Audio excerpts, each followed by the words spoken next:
포격전. 네. 그래서 뭐 또 희생되신 분들도 계시고 했는데요. 이 아슬아슬한 상태가 오늘까지도 계속되고 있습니다. 올겨울이 좀 지나고 나서는 실제 이 나라가 전쟁이라는 거 이런 거를 좀 전쟁 상태 극복을 해서요. 언제 다시 이렇게 이런 일이 터질 수 있다라는 이런 불안한 마음으로 사는 이런 역사가 좀 끝났으면 하는 바람입니다. 채널 6기로 한반도 오늘로 가시겠습니다.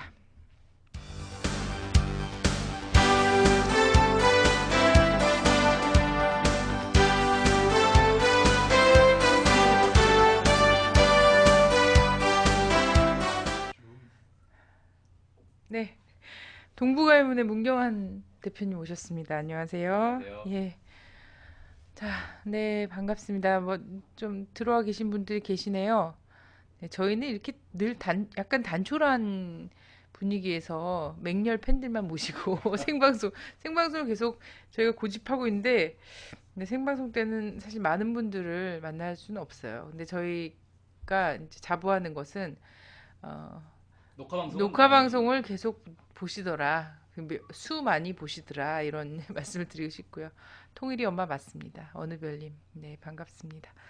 그, 오늘이 연평도 포격전 발발 2년이 된 날이에요. 그래서 뭐 정부 쪽에서는 또 그렇게 막 무서운 말들 엄청 많이 네. 쏟아냈어요. 그래서 어, 이런 기회를 해서 한반도의 현재 상황이 어떤지, 그래서 평화를 빨리 이루어야 되겠다 이런 생각을 하는 게 아니라 적개심을 고취시키고 막 이런다고 혈안이 돼 있는 그런 느낌이었거든요. 실제 그런 게 그 상황에서 돌아가신, 그러니까 분단 상황에서 돌아가신 많은 분들을 위하는 길일까 이런 생각이 좀 많이 들던데요. 네. 예, 그래서 군에서는 연평도 포격전을 지금 승전이라고 또 표현을 했습니다. 이게 당시 상황을 좀 소개를 해 주시죠. 예. 그 재작년이었죠. 벌써 2년이 지났는데 연평도 포격전이 있었던 날입니다. 오늘이. 그 당시에 이제 호국 훈련 중이었어요. 호국 훈련. 안 네, 잘 들리시죠? 예. 네, 호국 훈련 중이었는데 원래 이제 올해 같은 경우 호국 훈련이 이번 달 초에 끝났죠. 네. 네, 이번 달 초에 끝났는데 이제 2년 전에는 호크 훈련을 좀 늦게 했습니다. 이달 지금 이제 한참 호크 훈련 하고 있었는데 왜 그러냐면 그때 G20 회의가 있어가지고 G20 정상 회의 때 뭐 전쟁 훈련 하기는 좀 문제가 있다 그래서 호크 훈련 이제 늦게 했는데 호크 훈련 와중에 이제 그 연평도 포사격 훈련이 잡혀 있었단 말입니다. 그래서 포사격 훈련을 했는데 그때 이제 그 23일 날 아침에 북에서 이 훈련 중단을 요구하는 이 전통문을 보냈어요. 그래서 북측 영해에 대한 포사격이 이루어질 경우 즉각적인 물리적 조치를 경고한다. 이렇게 이제 8시 20분, 오전 8시 20분에 전통문을 보냈는데 그때 이제 군에서는 그냥 이걸 무시했다고 하더라고요. 그 이용걸 국방차관 얘기는 군사훈련을 할 때마다 북한에서 유사한 전통문을 보내왔다. 이번에는 묵살하는 게 좋겠다고 판단했다. 이렇게 이제 얘기를 했죠. 그러니까 그동안에는 묵살을 못하고 상당히 이제 유의를 했는데 그때는 또 하필이면 그때 이제 묵살을 해버렸다는 겁니다. 그렇게 해서 이제 오전 10시에 해상 사격 훈련을 시작을 했는데 한참 이제 사격 훈련을 하고 나니까 오후 2시 반경부터 이제 북한이 이 포사격을 시작을 했습니다. 그래서 처음에 이제 연평도 인근 해상으로 포를 쏘기 시작하다가 연평도 안으로 이제 들어왔죠. 그래서 연평도에 이제 북쪽에 있는 군부대들이 이제 집중 타격을 받았습니다. 그래서 이제 한 10여 분 동안 이제 얻어맞다가 이 반격을 하기 시작했죠. 그래서 K9 자주포 등을 이용해서 대응 사격을 했고 이 경고문 이제 북쪽에 이 포사격 중단하라는 경고문도 보냈다고 합니다. 그리고 나서 어 잠시 좀 소강 상태가 됐다가 3시 11분부터 그러니까 뭐 아주 짧은 시간 소강 상태에 있다가 다시 또 사격이 이제 재개가 됐고요. 그리고 나서 이제 남측에서도 다시 대응 사격을 했고 이렇게 해서 거의 1시간 가까이 계속 포사격이 주고받는 그런 이제 상황이 됐고 그때 당시에 이제 공군 같은 경우에 KF-16 전투기 등을 이제 출격을 했고 지금 이제 최근에 밝혀진 것입니다만 그때 이제 북쪽에서도 뭐 미그 23기가 출격을 했고 무인 정찰기도 정찰을 했다 뭐 이런 이제 보도들이 나왔죠. 그렇게 해서 북쪽에서도 한 200여 발 포를 쐈고 남측에서도 한 100여 발의 포를 이렇게 주고받은 걸로 그렇게 이제 나오고 있습니다. 그래서 결국은 이제 3시 50분에 이 추가 사격을 억제하라 이런 이제 전통문을 북쪽에 보내면서 상황이 마무리된 그런 이제 사건이었고요. 그때 이제 포격으로 남쪽에 그 해병대 군인 2명과 그다음에 이 그 막사에서 일을 하던 민간인 2명이 이제 사망을 했고 다수의 이제 부상자가 발생을 했습니다. 네, 돌아가셨죠. 그때 그날 또 생각이 납니다. 저도 막 그 길 지나가다가 깜짝 길 놀랐죠. 네. 지나가다가 그 TV 화면을 우연히 딱 보게 되는데 뭐 막 연기가 솟고 막 이런 장면이었어요. 그리고 그 다음에 이제 뉴스들이 계속해서 반복해서 그걸 많이 틀어주고 막 이렇게 했었는데 그날 굉장히 충격을 받았었죠. 저도. 그리고 주권방송에 와서 바로 방송을 했던 기억이 납니다. 이때 이제 그 3시 30분 정도? 지금까지 뭐 이렇게 서로 주고받는 포격전이 계속 이어졌었는데 북이 왜 갑자기 연평도를 공격했었죠? 그 예. 직전 상황 그 좀. 일단 보면은 그때 이제 나중에 이제 그 국회에서 이제 밝혀진 건 당시에 이제 오전부터 한국군이 사격 훈련을 했는데 4시간 동안 사격 훈련을 했다는 거예요. 그래서 K9 자주포를 중심으로 해서 뭐 11종의 사격 장비로 3,657발의 포를 포격을 했다는 겁니다. 그러니까 상당히 많이 한 거죠. 4시간 동안 계속 포성이 이제 울리는 그런 상황이었고, 거기에다가 이제 그때 당시에 이 서울신문에서 보도된 거에 따르면 그 합참 측이 민주당 지도부와 비공개 간담회를 했는데 거기서 사격 훈련의 포가 북의 작전 통제선을 넘어갔을 개연성이 있다 이렇게 얘기를 했다는 거예요. 그러니까 공식 언론상으로는 이 서남쪽 방향으로 쐈기 때문에 북측 영해에 들어갔을 리가 없다라고 했는데 여기서는 넘어갔을 개연성이 있다라고 이제 비공개 간담회에서는 그렇게 이제 얘기를 했다. 그래서 실제로 포사격 훈련 와중에 일부가 북쪽으로 넘어갔을 가능성이 있지 않겠느냐, 뭐 이렇게 좀 보고 있고, 그때 당시에 중국 그 관영 CCTV에서 그 송샤오진이라고 평론가가 있는데 그 뭐라고 얘기를 했냐면 이 한국군이 북한의 영해상으로 포탄을 발사한 것이 북한의 대응 사격을 야기했을 수 있다 이렇게 얘기하면서 북한은 한미 군사훈련에 대해 매번 항의해 왔으며 북한이 오랫동안 참아왔다 뭐 이렇게 이제 얘기를 했습니다. 그래서 아무래도 그냥 통상적인 무슨 훈련할 때마다 포탄이 넘어온 건 아니었거든요. 근데 이때 북에서 이 반격을 했다는 건 북쪽 영해로 떨어졌을 가능성이 있지 않겠는가 뭐 이렇게 좀 볼 수 있겠습니다. 네. 근데 이때의 긴장감이 지금까지도 계속 되고 있는 거죠, 사실. 네. 그래서 연평도 포격일을 맞이해서 대대적인 기념식을 벌리고 거기에 이제 총리도 가서 막 적대적인 예, 예. 어휘들을 막 써가면서 연설을 하고요. 그리고 어제였죠. 어제 또 삐라살포를 했더라고요. 예, 예. 연천 쪽에서. 지금은 이제 지역을 가리지 않고 지금 계속 이 그 접경 지역을 다 돌아다니면서 삐라살포를 막 하고 있네요. 그렇죠. 근데 뭐 바람이 네네. 남쪽으로 불어서 네. 원래 계획했던 걸 다 못 날렸다 뭐 그렇게 나오고 있던데. 네. 아무튼 이제 지금 뭐 뭔가 자극을 계속 하는 거죠. 예, 대부분 사실은 이게 그래서 이제 탈북자 단체 안에서도 이런 논쟁이 됐었거든요. 정말 음, 북에 가서 닿는 걸 목표로 해서 북에 정말 그러니까 이 사람들이 생각하는 북의 민주화의 의지가 있는 거라면 풍향을 보고 날려야 되지 않냐. 아니 일단 날리는 게 중요하기 때문에 뭐 풍향 상관없이 날려야 된다. 이건 이제 심리전이라는 의 도발의 일종이라는 것을 인지하고선 하고 있는 행위라는 그렇죠. 거예요. 예. 그래서 탈북자 단체들 안에서도 좀 이거 갖고 언쟁이 있었는데요.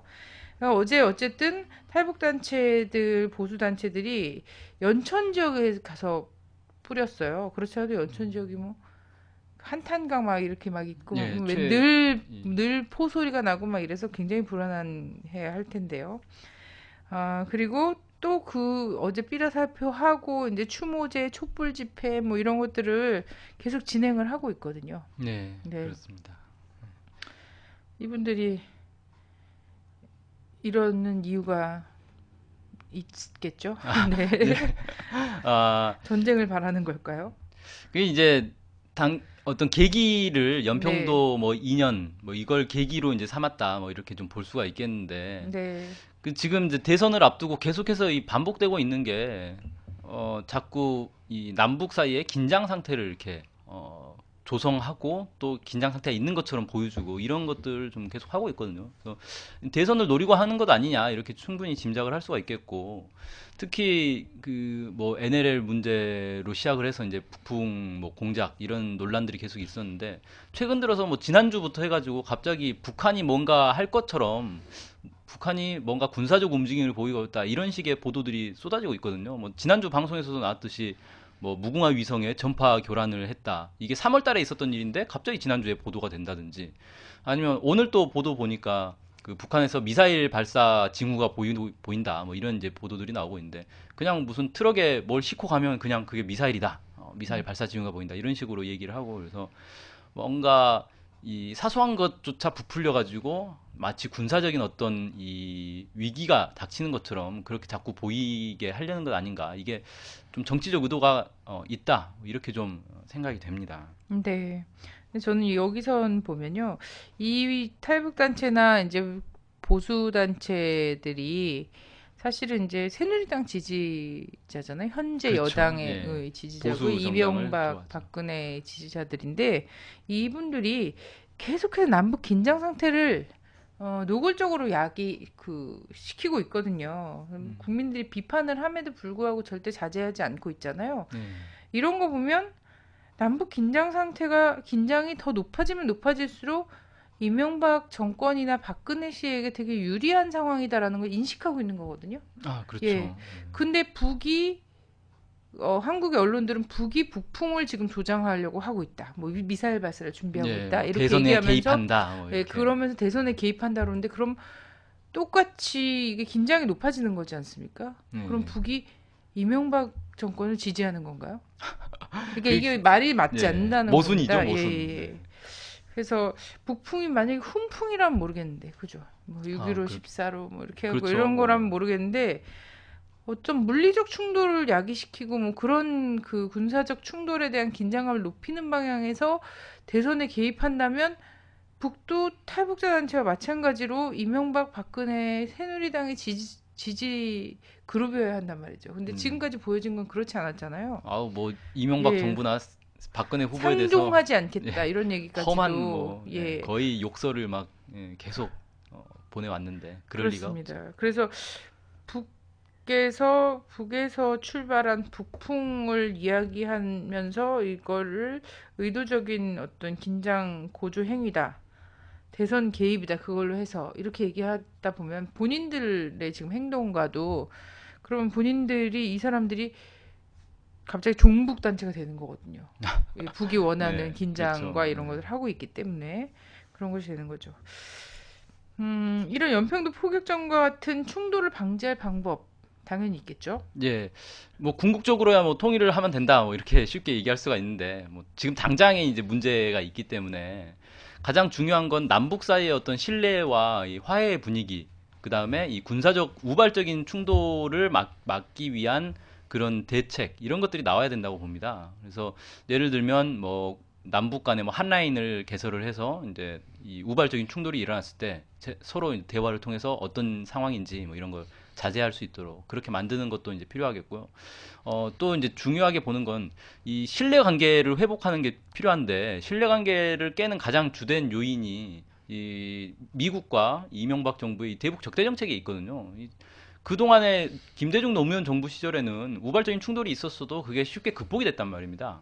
근데 지금은 그게 안 되고 있는 게 신뢰가 전혀 없기 때문에 그런 거예요. 근데 신뢰가 전혀 없게 된 가장 근본적인 이유는 미국과 이명박 정부가 지난 5년 동안 계속해서 뭘 해왔냐. 적대적인 정책들, 북미 간의 남북 간의 합의들을 계속 깨는 그런 이제 모습들을 보여왔기 때문에 신뢰가 사라진 것이고, 특히 이제 북한을 점령하는 그런 계획들, 선제 공격하는 계획들, 이런 걸 가지고 군사훈련을 계속 해왔던 게, 북한을 상당히 자극을 했고, 서로 간의 신뢰를 깨는 그런 작용을 했다. 이렇게 좀 보여집니다. 그래서 이 신뢰를 높이기 위해서 선제적인 조치가 필요하다. 뭐 한미 군사훈련이라든지 이런 것들을 중단하는 게 좀 시급하게 필요하지 않겠나. 이렇게 좀 생각이 됩니다.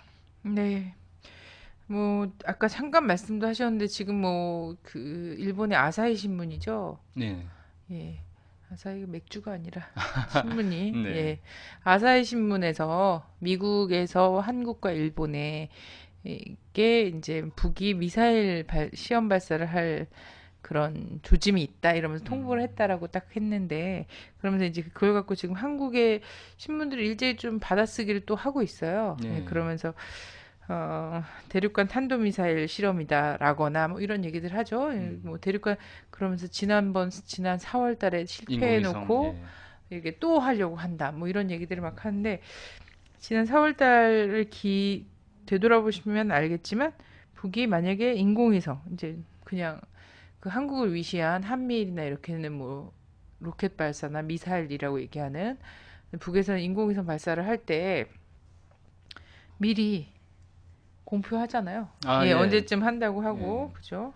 국제기구에다 다 신고를 하고, 이렇게 하고 있습니다. 그래서 아마 그런 게 있다면 조만간 공식적 발표가 나올 거기 때문에 네. 너무 뭐 걱정들을 한다거나 음. 미리 뭐 이럴 필요 없을 것 같아요. 그 언론에서도 사실 그 네, 보도를 보니까 언론도 그걸 이제 아니까 그런 예, 식으로 분석해 놨더라고요. 지금 대선이기 때문에 그런 음, 걸 고려할 것으로 보인다. 뭐 이렇게 이게 아, 꼭 쏘겠느냐 뭐 이런 식으로 분석을 해 놨더라고요. 네, 그러니까 네, 언론들도 뻔히 아는 거예요. 지금 미사일 쏴봐야 누구한테 좋겠느냐. 북한 입장에서 음, 굳이 지금 쏘겠느냐. 이걸 뻔히 음, 알면서도 그런 이제 보도를 하고 있는 거죠. 네, 그렇습니다. 근데 그런 보도를 하는 거예요. 실제 그런 행동이 있는지 팩트는 상관없이 어쨌든 지금 이런 보도들이 나오고 있다라는 것은 까지가 사실이라는 거죠. 네. 예. 자, 얼마 전 일본의 차기 총리를 유력한 자민당 아베 신조. 지금 이름 너무 많이 나오잖아요. 이 예, 사람은 아베 신조. 오래 나오고 있어요. 그죠? 네. 정책 공약을 발표를 했어요. 예. 거의 걱정이 태산인 상태죠. 이거 듣고서는. 네, 그렇죠. 21일 날 이제 엊그제 선거 공약을 발표했는데 지금 일본이 이제 총선을 앞두고 있거든요. 그러니까 그 일본 이제 내각제니까 총선을 해서 다수당이 되면 이제 총리가 되는 거라서 그 지금 이제 총리 유력 주자다. 지금 자민당이 가장 많은 이제 의석을 확보할 것으로 그렇게 예상이 되고 있고 자민당 총재가 이제 아베 신조죠. 근데 공약 내용이 아주 예, 문제가 많습니다. 일단 그 다케시마의 날, 그러니까 독도를 일본에선 다케시마라고 부르는데 다케시마의 날이 지금 일본의 그 한 현에서 그 기념 행사를 하고 있는데 이걸 정부 행사로 승격하겠다. 그러니까 일본 정부의 공식 입장으로 이걸 이제 가져가겠다. 이렇게 좀 발표를 했고요. 일본군 위안부의 정당성을 홍보하는 걸 강화하겠다. 전 세계에 이게 이제 문제가 없다라는 내용으로 정당성을 홍보하겠다라는 내용도 있고요. 그 다음에 이제 평화헌법 수정안을 제출하겠다 이렇게 돼 있습니다. 이제 평화헌법의 핵심 내용은 이 전쟁을 하지 않는다. 그 다음에 군대를 보유하지 않는다. 이건데 이것들을 이제 다 뺀다는 거예요. 그래서 전쟁을 할 수도 있고 군대도 보유할 수 있다. 그래서 군대를 보유하는 그런 이제 헌법으로 만들겠다 이렇게 얘기를 하고 있고요. 집단적 자위권 행사를 추진하겠다. 뭐 같은 얘기고요. 교과서 검정 제도를 수정하겠다 이렇게 해서 이제 그 우익 교과서들을 쉽게 통과시킬 수 있도록 그렇게 이제 조치를 하겠다 뭐 이런 건데 전반적으로는 이 구구 군국주의 파시즘 이런 냄새가 물씬 풍기는 그런 이제 공약들로 가득 차 있다 이렇게 좀 볼 수가 있겠죠. 네. 자, 한국의 대통령 후보들이 이거에 대해서 한마디씩 좀 했으면 좋겠어요. 네. 그죠? 일본군 위안부, 아니, 여성 대통령 논도 있고, 뭐 이러니까, 그러게요. 일본군 위안부의 정당성을 더 이렇게 홍보하겠다, 전 세계를 향해서. 이렇게 나오는 그, 일본의 차기 총리, 뭡니까? 유력한 차기 예. 총리. 이 사람한테 이런 거에 대해서 한마디 하셔야 되지 않나요? 한국의 여성, 제1의 여성, 최초의 여성, 응? 대통령을 저희가 꿈꾸고 해줄, 있는. 네. 사람이. 그렇죠. 근데 이제 참 안타까운 거는 이런 거예요. 평화헌법을 수정하겠다. 그리고 자위권, 집단 자위권 이런 거 갖겠다. 뭐 이런 얘기들을 막 하는데 사실 이런 얘기들을 하면 우리가 여름에 한참 이제 그 뉴스를 뜨겁게 달궜던 한일 군사협정 생각이 음. 나지 않을 수 네, 없잖아요. 그렇죠. 예, 근데 이 한일 군사협정이 사실은 이 평화헌법 수정과 자위권을 다시금 이렇게 하는데 길을 열어주는 꼴이 되는 거죠. 그렇죠. 날개를 달아주는 거죠, 이게. 네네. 근데 제가 이제 외신 기자들과의 이제 뭐 질의응답 시간이나 이런 것들을 쭉 있었잖아요. 프레스센터에서. 예. 그래서 각 당 후보들 다 차례대로 다 했습니다. 여기서 기억나는 딱 두 명의 여성 후보가 있어요. 한 명은 박근혜 후보신데 박근혜 후보에게 한일 군사협정에 대해서 어떻게 생각하냐 이런 질문이 외신 기자한테서 나왔거든요. 네, 일본 기자였죠. 네네. 근데 계속 한일 FTA 같은 얘기만 한 거예요. 엉뚱한 얘기 한일 한 거죠. 군사협정을 모르셨거나, 그죠? 아니면 아니면 거기에 대해서 곤란하다고 생각했거나. 근데 난 몰랐을 것 같아요. 네, 왜? 충분히 그럴 수 있다고 네, 봅니다. 근데 한일 군사협정 같은 경우에는 사실 올해 수능 준비를 하고 논술 준비를 하는, 면접 준비를 하는 학생들조차도 좀 알아야만 하는 거거든요. 근데 계속해서 경제협력 얘기만 했다라는 거예요. 예, 그거였고, 이정희 후보가 또 생각이 나는데요. 이정희 후보 같은 경우에는 상케이 신문에 기자가, 그죠? 딱 이 질문은 아니었지만, 어? 네. 한일 관계에 대한 질문은 아니었지만, 중국의 군사력 강화 뭐 이런 질문을 했죠. 그런 중국 패권에 대해서 어떻게 생각하냐 이렇게 얘기했다가 이정희 후보가 그런 얘기를 했죠. 일본의 군국주의 부활, 핵무장 이거야말로 정말 가장 심각한 문제다라고 네. 일본 일본 기자를 아주 일본 산케이 신문 기자한테 이런 대답을 했는데 이런 지금의 현재 이제 일본의 군국주의 부활과 관련해서 두 가지 그 일본 기자의 질문에 대한 답변이 좀 생각이 납니다. 네. 네.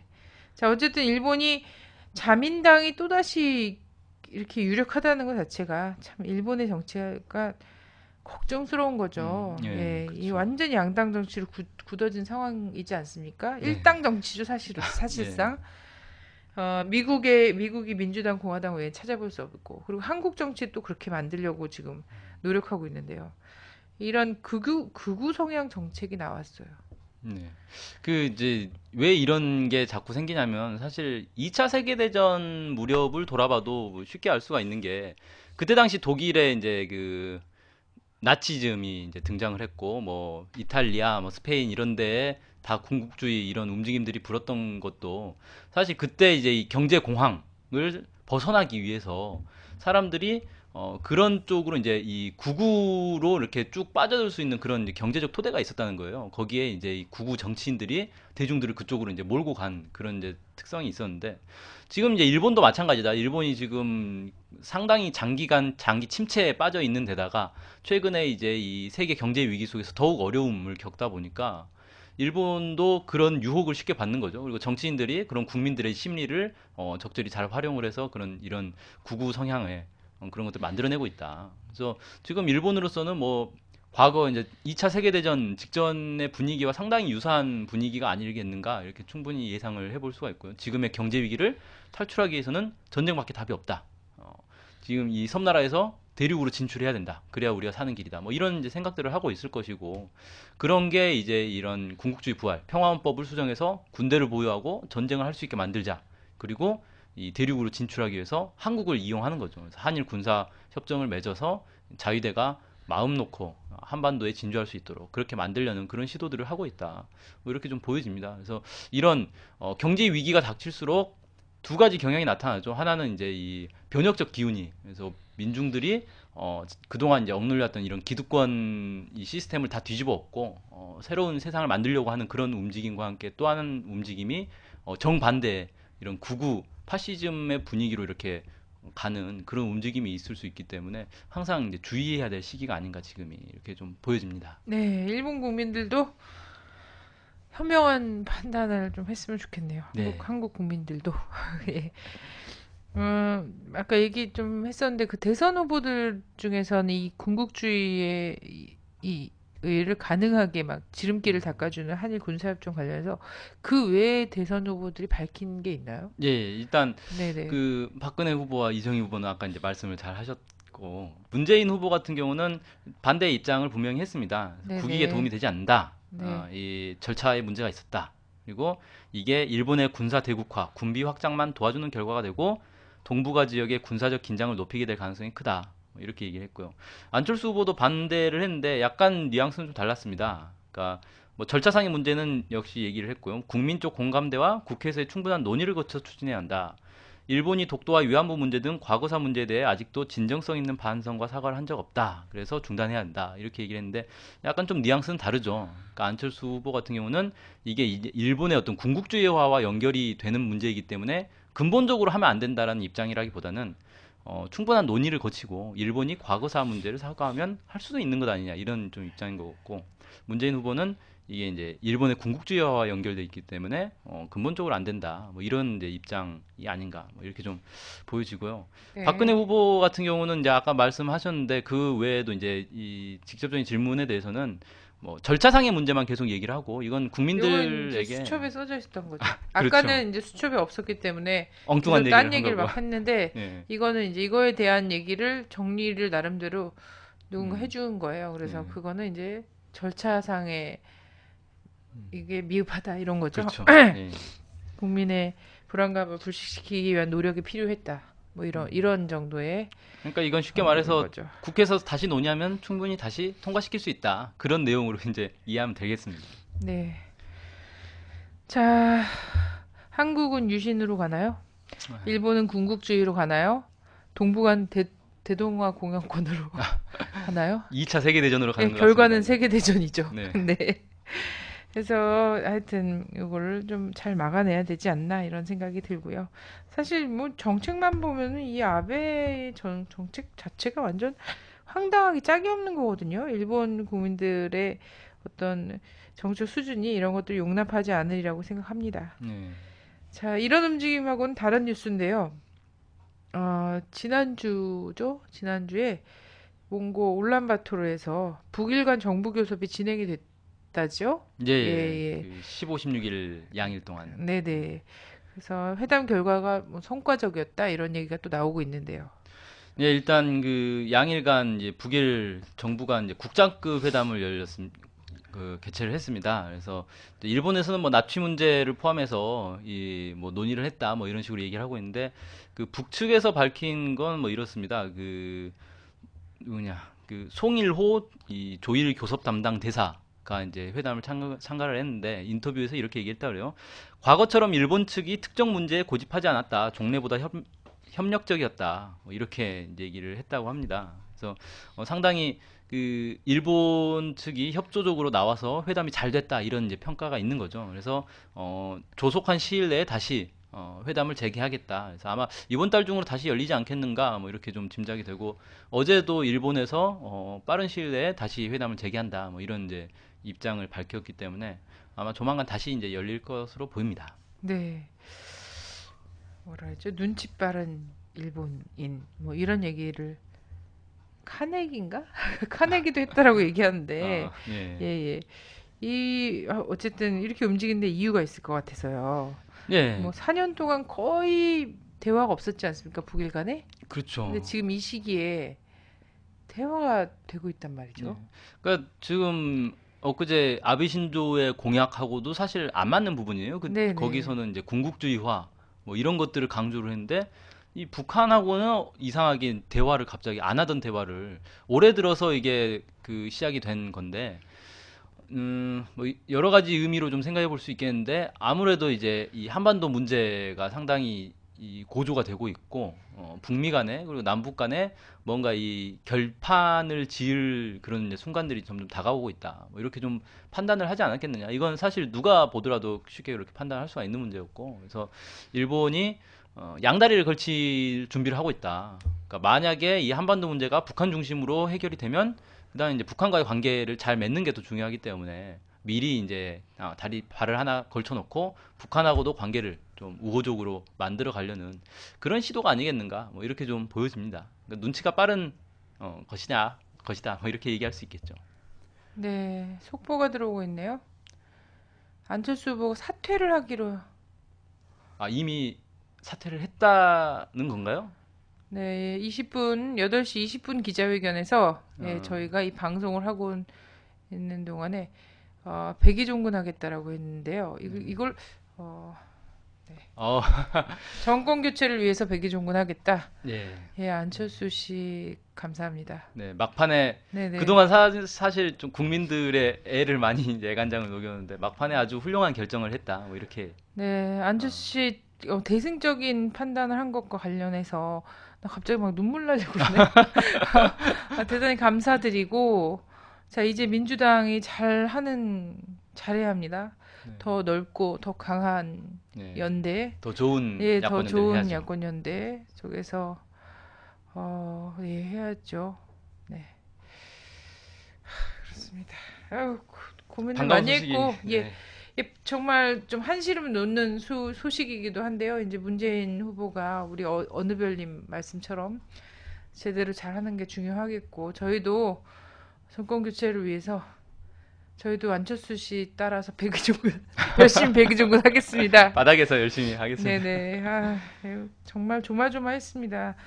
얼마나 그 정권 교체를 열망하면은 우리 국민 중에 한 분이 단일화하라고 하시면서 목숨을 그렇죠. 안타까운 일도 있었어요. 끊으셨습니까? 그 분도 이런 소식을 보셨으면 참 좋았을 텐데, 예, 그렇습니다. 하여튼 네. 그 열망이 이제 좀 닿아서 이렇게 결과가 좋게 나온 것 같고, 자, 이제 모든 국민들이 한 마음으로 정권 교체를 향해서 나가서 한국은 유신으로 되돌아가지 않고, 일본의 군국주의 부활도 저지하고, 그죠?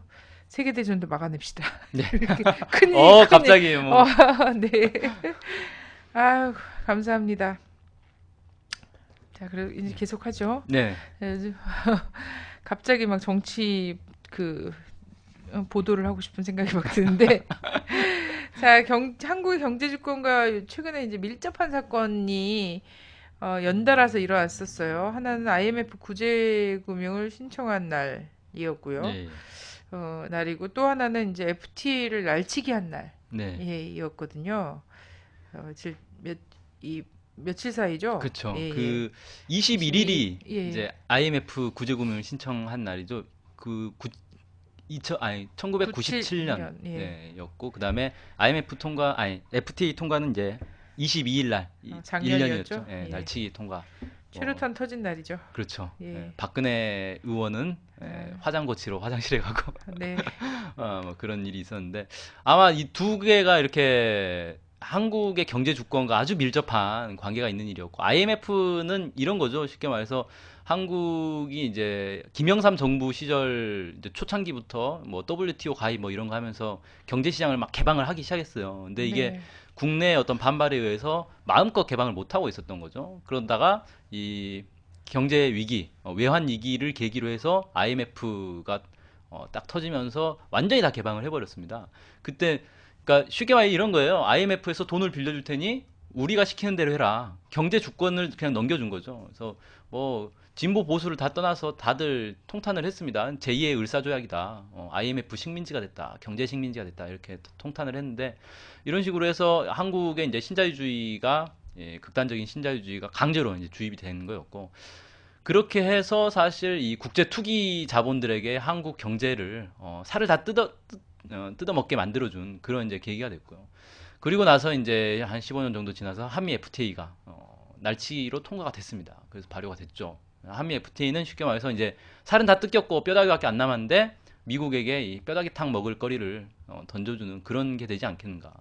그래서 미국이라는 거대한 경제 국가와 한국이라는 미국에 비하면 한참 작은 나라가 자유무역, 완전히 무제한 체급 무제한의 링 위에 올라가서 자유롭게 한번 싸워봐라. 뭐 이런 꼴이 된 거거든요. 그렇게 되면 어떻게 되겠습니까? 미국에 일방적으로 끌려다닐 수밖에 없는 경제가 완전히 이제 미국에게 편입되는 그런 이제 수순을 밟을 수밖에 없는 건데 이런 이제 작년에 한미 FTA를 이제 통과를 시키면서 그런 이제 운명에 처하게 됐다. 그래서 지금의 한국 경제는 사실 미국의 완전 소나기 위에 놓여 있다. 미국이 원하는 방향으로 갈 수밖에 없는 그런 이제 상황이 됐다. 이건 누구나 다 인정하는 그런 상황이 됐습니다.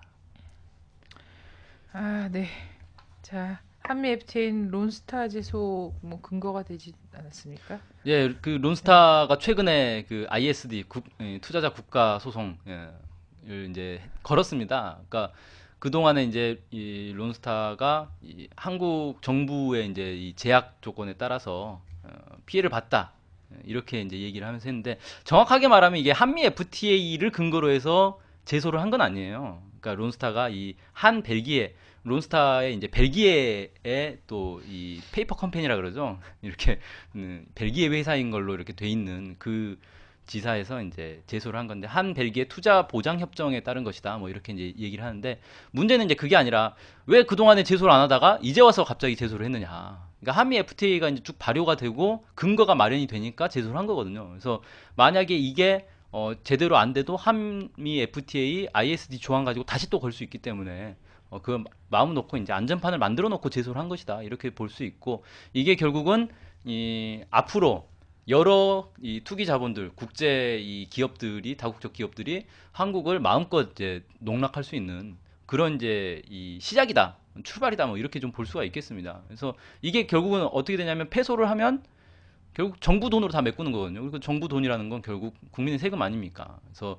해외 투기 자본들이 마음껏 한국 경제 이 시장에 들어와서 마음껏 놀다가 뭔가 좀 마음에 안 맞으면 정부 제소해가지고 돈이 받아내고 국민의 혈세 걷어가고 이런 게 이제 앞으로 비일비재해질 것이다. 이런 게 충분히 예상되는 그런 사건이다.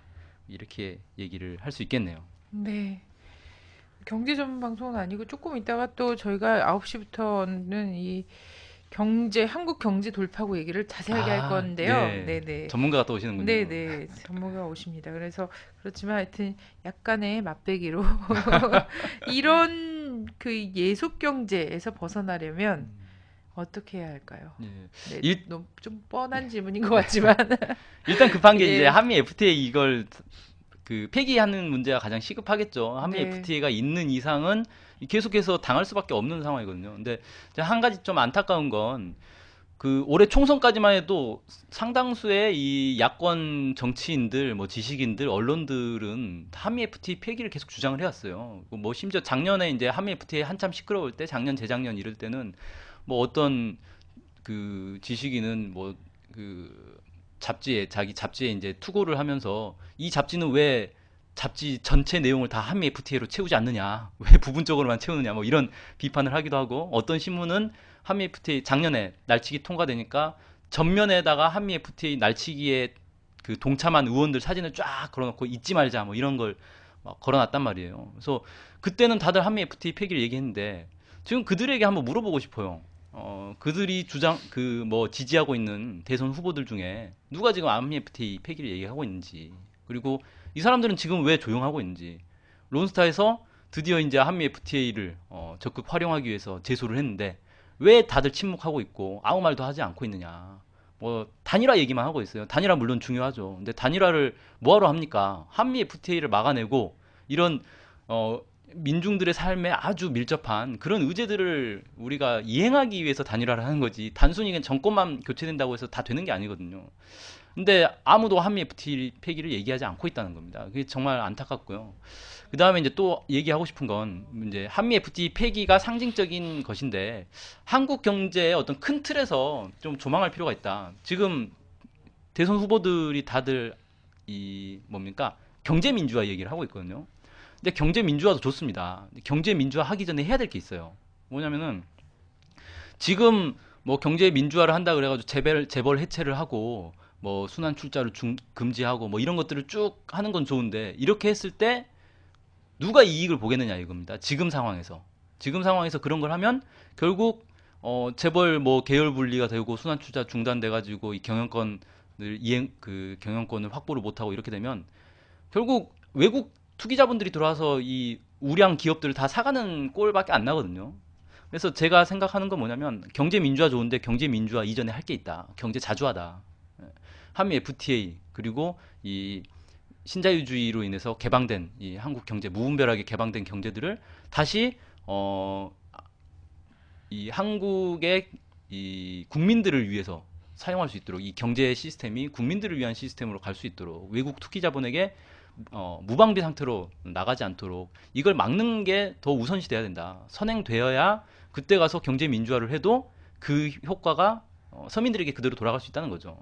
그래서 이런 부분에 대해서 신경을 써야 되는데 사실 지금 뭐 대선 후보들 중에 유력 대선 후보들 중에 이런 얘기를 하는 사람들이 별로 없습니다. 지금 유일하게 진보당의 이정희 후보만 한미 FTA 폐기를 뭐 어제도 기자회견도 하고 뭐 얘기를 하고 있고 전면에서 이걸 내걸고 얘기하고 있는 후보가 이정희 후보밖에 없다는 게 정말 안타깝고 다른 그 총선 때까지만 해도 민주당도 한미 FTA 폐기 얘기를 하고 했었는데 지금 와서 쏙 들어가는 거에 대해서는 상당히 좀 안타깝다. 다시 한번 뭐 아까 제가 이제 야권연대 더 좋은 야권연대를 해야 된다고 했는데 이 얘기입니다. 진보적인 의제를 피하면 안 된다.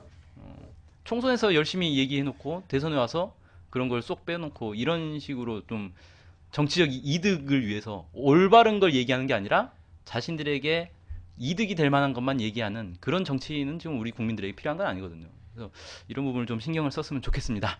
네. 오늘 말씀 감사합니다. 감사합니다. 네. 통일로 가는 사람들로 가시겠습니다.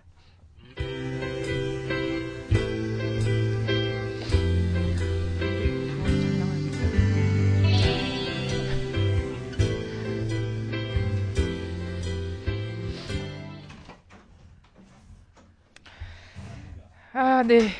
지난 21일이요. 경기도 김포가 어떤 요즘 뭐 긴장이 높습니다. 삐라살포도 하지요. 그리고 김포에 있는 애기봉에는 이게 심리전의 일환으로 이제 북이 생각하고 있죠. 이제 애기봉 등탑이 재작년에도 밝혀졌었고요. 작년 같은 경우에는 이제 북에서 상을 당했기 때문에 북의 국민들이 그때는 또 애기봉 등탑을 켜지 않았었는데 올해 또 이제 켤 때가 돼서 이제 좀 긴장감이 높아지고 있어요. 북에서는 고기를 이제 타격하겠다 이런 얘기도 또 하고 전에 한 게 있고요. 자, 그래서 등탑 설치 반대, 대북비라 살포 중단을 요구하는 평화 한마당이 김포에서 진행이 됐습니다. 저도 다녀왔었는데요.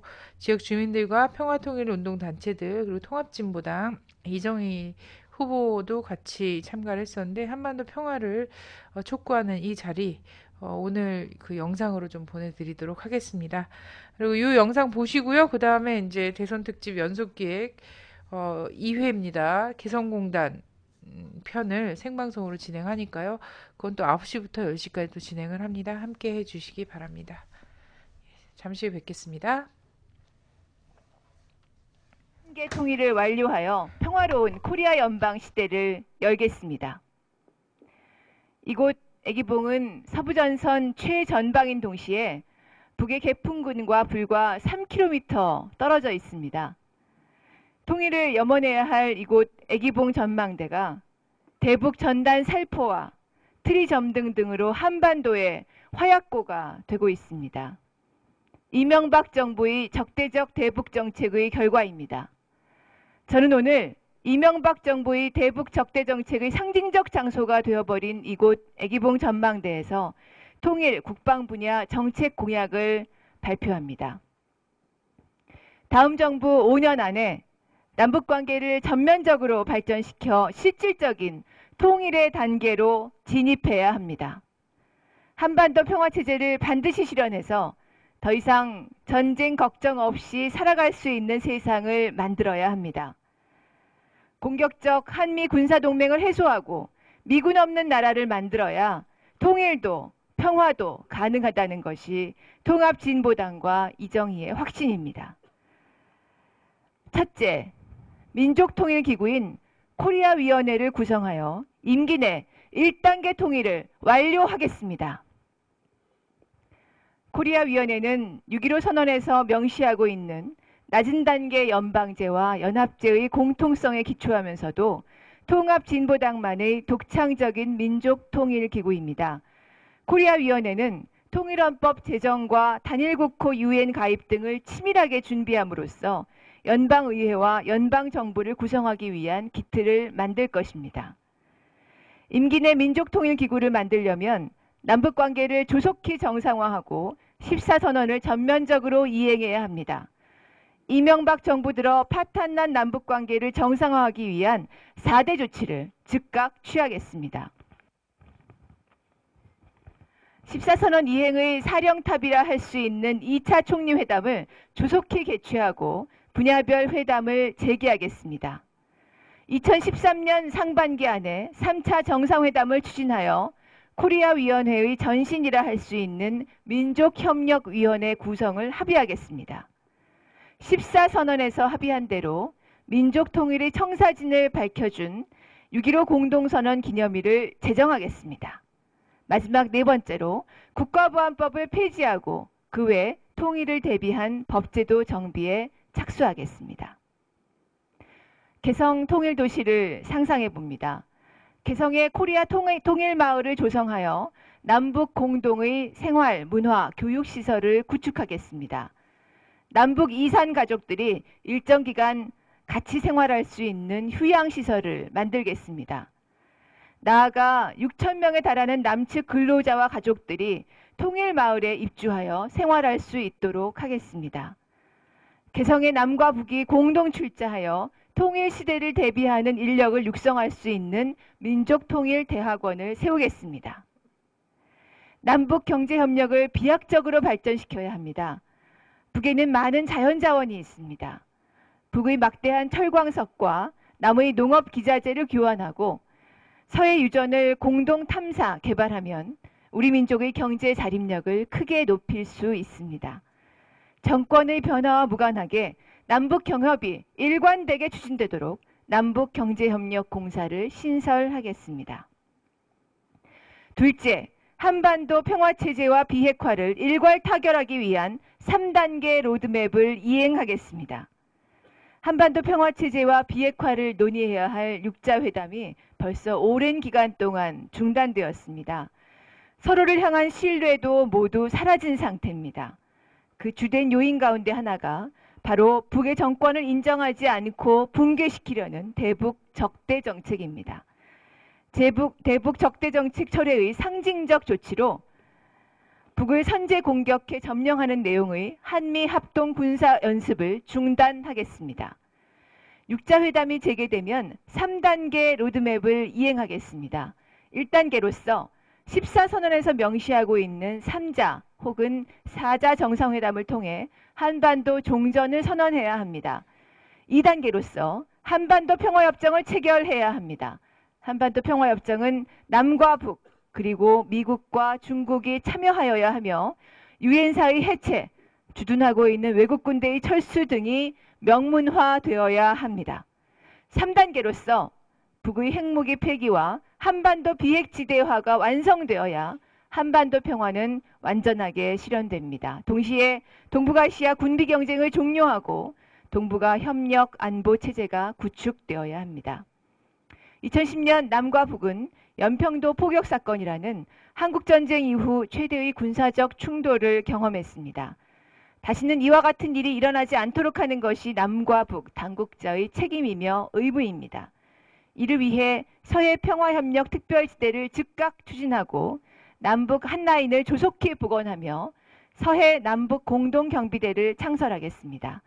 이와 함께 남북 군축을 통해 평화적 분위기를 조성하고 민생복지 예산을 확보하겠습니다. 셋째, 공격적 한미 군사동맹을 해체하고 주한미군을 단계적으로 철수시키겠습니다. 한반도 평화협정 체결로 한반도의 안보 불안이 해소되는 과정에 맞춰 한미 군사동맹을 단계적으로 해체하고 그에 앞서 불평등한 한미동맹부터 바로잡겠습니다. 당장 불평등한 한미동맹을 바로잡기 위해 주한미군 지휘협정 전면 개정하고 방위비 분담금 특별협정을 폐지하며 미군이 방위비 분담금을 축적하여 한국의 은행에 예치하고 있는 모든 예치금을 환수하겠습니다. 또한 한미동맹 해체 작업에 본격적으로 착수하겠습니다. 한미동맹을 정치, 경제, 사회, 문화 등으로 확대할 것을 합의한 한미동맹 미래 비전을 폐기하겠습니다. 전략적 유연성 합의를 무효화하고 침략적 한미 전쟁 계획을 폐기하겠습니다. 한국형 MD 체계를 전면 재검토하고 미국의 MD 체제 편입을 거부하며 정부 내 한미동맹 평가와 대안위원회를 설치하여 한미동맹 해체에 따른 바람직한 한미관계의 상에 대해 국민과 소통을 강화하겠습니다. 이와 같은 과정을 거치고 한반도 평화협정 인준에 맞춰 한미 상호방위 조약을 폐기하고 주한미군을 단계적으로 철수시키겠습니다. 이를 통해 평등한 한미관계를 만들겠습니다. 또한 작전 통제권을 전면 환수하고 유엔사를 해체하겠습니다. 미군 없는 자주적인 한반도, 전쟁 걱정 없는 평화적 한반도는 코리아 연방으로 실현됩니다. 우리 민족의 단결로 코리아 연방을 실현하기 위해 통합진보당과 이정희가 최선을 다하겠습니다. 고맙습니다. 코리아 연방 화이팅! 화이팅!